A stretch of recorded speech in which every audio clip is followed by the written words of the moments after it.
หญิงหลานเธออยู่ใส่หญิงหลายคนก็ถามกันเขามาโอ้ยอยากสิไปอุดหนุนอยากสิไปซิมเบิงอยู่ใส่ละลานบ่อท่านแนวสันมาสิมาเว่าสู่ฟังถึงบ่มีผู้ใดถามก็อยากบอกแต่ที่จริงไม่มีใครถามเนาะอยากเว่าซื่อๆน่ะล่ะหลานอยู่ในค่ายสุรนารีโดยทุกคนแนะนำถ้าเข้ามาในค่ายให้มาทางบุงโดยมันสิง่ายแห้ง เขาประตูทั้งบึงตรงมาเลยค่ะที่ลีขับรถตรงแหล่งมาเลยหลานเฮาก็สิอยู่ตรงขามกับหน่วยฝึกทหารใหม่2003เด้อทุกคนนี่เห็นบ่สามแยกนี่ทางเขานี่ป่าทางมันอยู่หม่องนี่ล่ะอยู่ตรงสวนเฉลิมพระเกียรติเด้อมันสิมีสนามเด็กเล่นอยู่หม่องนั้นล่ะเลยปตทมานิดเดียวปตทอยู่ในค่ายน่ะมาน่ะมาขี่เข้ามาโหลดจักสิบอกจังใดบ่เห็นหัวซะเถอะว้ายหลงทางซะเนาะผู้บ่าวแม่ผู้บ่าวสิไปเรียนนั้น ดิเห็นว่าขี่ม้านี่เห็นบ่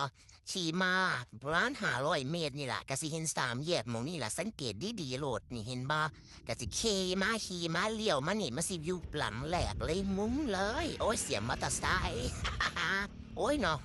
นี่ร้านสิอยู่มุมนี่เลยมีต้นตีนเป็ดแล้วก็มีต้นมะย่อมอยู่หม่องนี้ฝั่งขางนาดก็สิเป็นหน่วยทหารท่านนะโอ้ยหม่องนี่ล่ะหม่องนี่ล่ะ